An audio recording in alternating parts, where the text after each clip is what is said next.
ہم، آج کے اس گہرے علمی مطالعے میں خوش آمدید، یعنی آج کا ہمارا یہ ڈیپ ڈائیو بہت ہی خاص ہونے والا ہے۔ بالکل، اور میرا خیال ہے کہ یہ موضوع اپنے اندر پوری ایک دنیا سمیٹے ہوئے ہے۔ جی ہاں، مطلب ہم آج ڈاکٹر اسرار احمد رحمۃ اللہ کی تفسیر بیان القرآن کے کچھ بہت ہی چنیدہ اور حیران کن حصوں پر بات کریں گے، اور خاص طور پر حصہ پنجم یعنی 21ویں پارے کے مضامین پر ہمارا فوکس ہوگا۔ اور اس میں سب سے متوجہ کرنے والی بات یہ ہے کہ یہ محض کوئی روایتی بحث نہیں ہے، صحیح۔ بلکہ اگر آپ غور کریں تو یہ صدیوں پرانے متن اور آج کی جدید سائنس، تاریخ اور سیاست کے درمیان ایک حیرت انگیز تعلق جوڑتی ہے۔ بالکل، اور میں سوچ رہی تھی کہ ہم اس کا آغاز تاریخ کے اس واقعے سے کرتے ہیں جو ہم سب نے بچپن سے سن رکھا ہے، ہجرت حبشہ کا واقعہ۔ اچھا، وہ دربار نجاشی والا واقعہ؟ جی بالکل، لیکن اس ماخذ میں اسے ایک زبردست سفارتی شاہکار کے طور پر پیش کیا گیا ہے۔ ذرا تصور کریں، مکے کے چند مسلمان اپنا سب کچھ چھوڑ کر حبشہ کے ایک عیسائی بادشاہ کے دربار میں پناہ لیے ہوئے ہیں، اور پیچھے سے قریش کے شاطر سفیر بھی وہاں پہنچ جاتے ہیں۔ اور وہ مطالبہ کرتے ہیں کہ ان باغیوں کو ہمارے حوالے کیا جائے۔ مطلب یہ ایک ایسا لمحہ تھا جہاں ذرا سی بھی غلطی ان سب کی جان لے سکتی تھی۔ اور یہیں پر حضرت جعفر طیار رضی اللہ عنہ کی وہ حکمت عملی سامنے آتی ہے جو واقعی کمال تھی۔ مجھے تو اس وقت سورۃ العنکبوت کی وہ آیت یاد آ رہی ہے جس کا ذکر اس تفسیر میں بڑی خوبصورتی سے کیا گیا ہے کہ اہل کتاب سے بحث نہ کرو مگر ایسے طریقے سے جو بہترین ہو۔ مجادلہ احسن۔ بالکل، اور یہی تو اس مکالمے کی جان تھی۔ جی، تو جب حضرت جعفر کو اپنا دفاع کرنے کے لیے بلایا گیا تو انہوں نے کوئی جذباتی تقریر نہیں کی، بلکہ سورت مریم کی آیات کی تلاوت شروع کر دی۔ اور یہ انتخاب بذات خود ایک بہت بڑا سفارتی قدم تھا، کیونکہ مسلمانوں اور اس کٹر عیسائی بادشاہ کے درمیان عقیدے کا شدید اختلاف تھا۔ تسلیس والا اختلاف۔ بالکل، لیکن انہوں نے اختلافات کو ہوا دینے کے بجائے ان مشترکہ اقدار پر بات کی جو دونوں کو جوڑ سکتی تھیں۔ تنکا اٹھاتا ہے۔ جی، وہ تاریخی جملہ جو اس نے کہا تھا کہ جو کچھ تم نے بیان کیا ہے حقیقت میں حضرت عیسیٰ علیہ السلام اس تنکے کے برابر بھی اس سے زائد نہیں ہے۔ یہ محض ایک بادشاہ کا تبصرہ نہیں تھا بلکہ بہترین سفارتکاری کی مہر تھی۔ اصولوں پر کوئی سمجھوتا نہیں ہوا لیکن بات سیدھی دل میں اتر گئی۔ اور یہی وہ حکمت ہے جس کی تلقین ہمیں ان صورتوں میں بار بار ملتی ہے۔ خیر، اب ہم اس انسانی سفارتکاری سے نکل کر ذرا کائنات کی وسعتوں کی طرف چلتے ہیں۔ یہاں آ کر تو یہ مطالعہ واقعی ایک نیا رخ اختیار کر لیتا ہے۔ ہاں، یہ وہ حصہ ہے جہاں سائنس اور قرآنی متن کا تقابل انسان کو دنگ کر دیتا ہے۔ مطلب سورۃ الانبیاء میں آسمان کو سقفن محفوظہ یعنی ایک محفوظ چھت کہا گیا ہے، اور ماخذ میں اسے باقاعدہ اوزون لیئر کے ساتھ جوڑا گیا ہے جو زمین کو سورج کی خطرناک شعاعوں سے بچاتی ہے۔ اور صرف یہی نہیں، کائنات کے پھیلنے اور بگ بینگ کا بھی تو ذکر ہے۔ جی، میں اسی طرف آ رہی تھی، اور سورۃ الروم کی وہ آیات بھی تو ہیں جہاں واضح طور پر کہا گیا ہے کہ آسمانوں اور زمین کی تخلیق میں نشانیاں ہیں۔ کائنات مسلسل پھیل رہی ہے، یہ بات ایڈون ہبل نے 20ویں صدی میں دریافت کی تھی، جبکہ یہ حقیقت صدیوں پہلے بیان کر دی گئی تھی۔ یہ ایک زبردست ربط ہے، ایک طرف اربوں نوری سالوں پر پھیلی کہکشائیں اور دوسری طرف یہ مطالعہ ہمیں مائکروسکوپک سطح پر انسانی تخلیق تک لے جاتا ہے، یعنی ایمبریولوجی کے مراحل۔ بالکل۔ سورۃ الحج اور سورۃ المومنون کے علاوہ سورۃ السجدہ میں بھی انسان کی تخلیق کے جو مراحل بیان ہوئے ہیں وہ بہت تفصیلی ہیں۔ پہلے مٹی سے شروعات اور پھر خلیوں کا بننا، وہ نطفہ، علقہ اور مدغہ والے مراحل۔ اگر ہم ان کی گہرائی میں جائیں تو ڈاکٹر اسرار احمد رحمۃ اللہ نے نطفہ کو زائگوٹ سے تشبیہ دی ہے۔ صحیح، یعنی وہ پہلا قطرہ جہاں سے زندگی شروع ہوتی ہے۔ اور پھر علقہ کا مطلب ہے جونک کی طرح چپکنے والی چیز۔ آج کی سائنس بتاتی ہے کہ ایمبریو بالکل جونک کی طرح رحم مادر سے خوراک لیتا ہے۔ اور مضغہ کا مطلب چبایا ہوا گوشت ہے۔ میں نے کہیں پڑھا تھا کہ میڈیکل کی زبان میں اسے سومائٹس کہتے ہیں، جو بالکل دانتوں کے نشانات کی طرح لگتے ہیں۔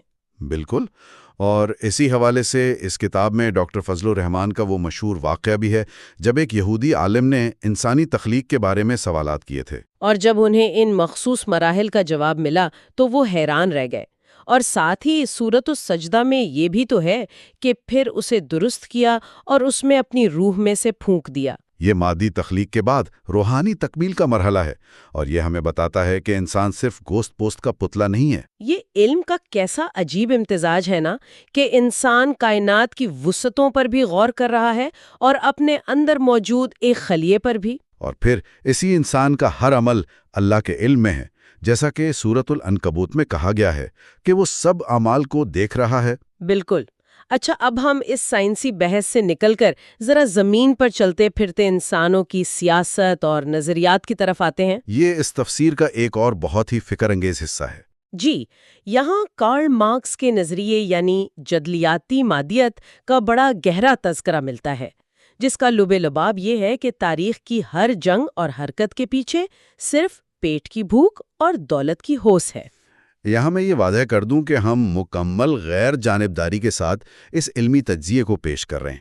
مقصد کسی سیاسی نظریے کی تائید یا مخالفت نہیں ہے۔ ہاں بالکل، ہم صرف ماخذ میں پیش کی گئی بات کر رہے ہیں، اور ماخذ میں اس کا موازنہ قرآنی فلسفے سے کیا گیا ہے، جو تاریخ کو محض سرمایے کی نہیں بلکہ حق اور باطل کی ابدی کشمکش مانتا ہے۔ اور اسی تناظر میں عالمی سیاست کے حوالے سے سورۃ الروم کی اس عظیم پیشگوئی کا ذکر بھی تو بہت اہم ہے، جہاں رومیوں کی شکست اور پھر چند ہی سالوں میں دوبارہ فتح کی بات کی گئی تھی۔ اوہ ہاں، غلبت الروم والی بات، یعنی وہ اس وقت کی عالمی جیو پالیٹکس پر ایک بہت بڑا تبصرہ تھا۔ بالکل، اور یہ حق اور باطل کی کشمکش صدیوں سے جاری ہے۔ اسی حوالے سے تفسیر میں ہرمجدون اور یاجوج ماجوج کے موضوع کو چھیڑا گیا ہے۔ اور یاجوج ماجوج کے بارے میں ہمارا روایتی تصور تو وہ دیومالائی مخلوق والا ہے جو زمین کے نیچے قید ہے۔ لیکن یہاں اس کی تشریح بالکل منفرد ہے۔ اس میں یاجوج ماجوج کے خروج کو یورپی نابادیاتی طاقتوں یعنی کولونیل پاورز اور اینگلو سیکسنز کے عالمی غلبے سے تشبیہ دی گئی ہے۔ یہ واقعی ذہن کے بند دریچے کھولنے والا تجزیہ ہے۔ مطلب ان سامراجی طاقتوں نے جس طرح دنیا کے ہر اونچے مقام پر قبضہ کیا، اور اسے اس قرآنی آیت سے جوڑا گیا ہے کہ وہ ہر بلندی سے پھسل پڑیں گے، یعنی دنیا بھر میں ان کی عسکری اور معاشی بالادستی قائم ہو جائے گی۔ یہ بہت بڑا تاریخی تجسس ہے جسے طاقتوں کے کھیل سے جوڑا گیا ہے۔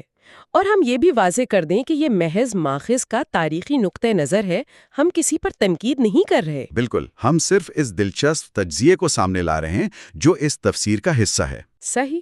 خیر، اب اس وسیع عالمی سیاست سے واپس اپنے معاشرے اور گلی محلے کی سطح پر آتے ہیں۔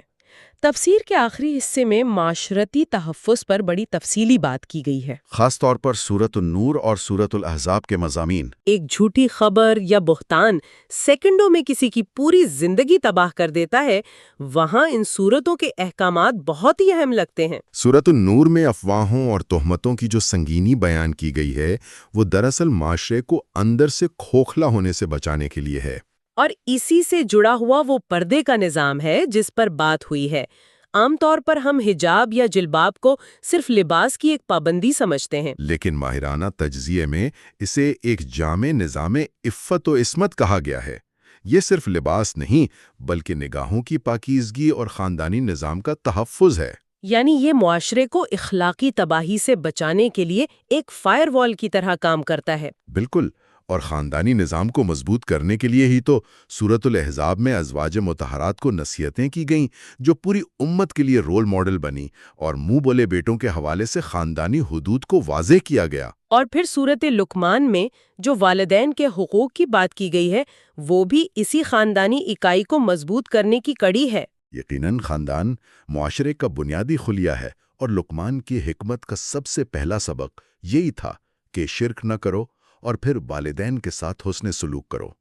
تو اگر ہم آج کے اس پورے مطالعے کو سمیٹیں تو ہم نے علم کے بڑے متنوع میدانوں کا سفر کیا ہے۔ دربار حبشہ کی سفارت کاری سے لے کر اوزون لیئر تک، جی، آسمانی چھت سے لے کر ماں کے پیٹ میں بننے والے خلیوں تک، اور عالمی سیاست کے عروج و زوال سے لے کر اپنے خاندانی نظام کے فائر وال تک۔ یہ واقعی شعور کا ایک زبردست خزانہ ہے جس نے پرانے متن کو آج کی ہر جدید حقیقت سے جوڑ دیا ہے۔ امید ہے کہ سننے والوں کے ذہنوں میں بھی کئی نئے سوالات اور تجسس پیدا ہوئے ہوں گے۔ اور اسی حوالے سے اختتام پر میں ایک سوال چھوڑنا چاہوں گا۔ اس ماخذ میں سورۃ الانبیاء کے حوالے سے ایک بات ہے کہ انسان کو جلد باز پیدا کیا گیا ہے۔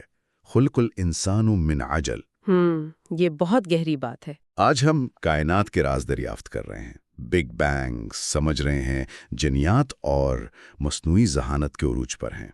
لیکن سوال یہ ہے کہ کیا بحیثیت مجموعی انسانیت اتنی جذباتی اور روحانی بلوغت حاصل کر چکی ہے جو وہ اس بے پناہ سائنسی طاقت کا بوجھ سنبھال سکے؟ یعنی کہیں ہم اپنی جلد بازی میں اس طاقت کو اپنی ہی تباہی کا سامان نہ بنا لیں؟ بالکل۔ کیا ہمارا اخلاقی اور روحانی نظام ہماری سائنسی ترقی کا ساتھ دے پا رہا ہے؟ یہ وہ سوال ہے جس پر ہم سب کو غور کرنے کی ضرورت ہے۔ بہت ہی زبردست اور فکر انگیز بات پر ہم اس نشست کو ختم کرتے ہیں۔ علم کا یہ سفر اور تجسس یوں ہی جاری رہنا چاہیے۔ اگلے مطالعے تک کے لیے خدا حافظ۔